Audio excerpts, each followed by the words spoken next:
ಅದರ ಭಾಗವಾಗಿ ಇಡೀ ರಾಷ್ಟ್ರದಲ್ಲಿ ನಮ್ಮ ಸಂಘಟನೆ ರಾಷ್ಟ್ರ ಮಟ್ಟದಲ್ಲಿ ಮತ್ತು ರಾಜ್ಯ ಮೂಲಕ ಕೇಂದ್ರ ಸರ್ಕಾರಕ್ಕೆ ಕರಾಳ ದಿನವನ್ನಾಗಿ ಆಚರಿಸುತ್ತೇವೆ. ಕಪ್ಪು ಬಟ್ಟೆಯನ್ನು ಕಟ್ಟಿಕೊಂಡು ಇವತ್ತು ಈ ಸಂದರ್ಭದಲ್ಲಿ ಹೇಳಿ ಈಗ ನಮ್ಮ ಸಂಘಟನೆ ಮುಖಂಡರಾದ ಅಣ್ಣಾರ ಹಿರಿಯರವರು ಮಾತಾಡಬೇಕಿರೋ ಕೇಂದ್ರ ಸರ್ಕಾರಕ್ಕೆ 4 ಲೇಬರ್ ಕೋಡ್ಗಳನ್ನು ಜಾರಿ ಮಾಡುತ್ತಿರುವ ಕೇಂದ್ರ ಸರ್ಕಾರಕ್ಕೆ ಸಿಐಟಿಯು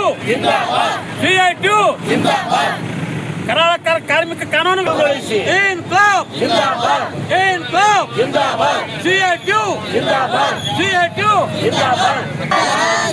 ಕಾರ್ಮಿಕ ವಿರೋಧಿ ಸರ್ಕಾರಕ್ಕೆ ಹೇಳಿದಿಕ್ಕಾರ.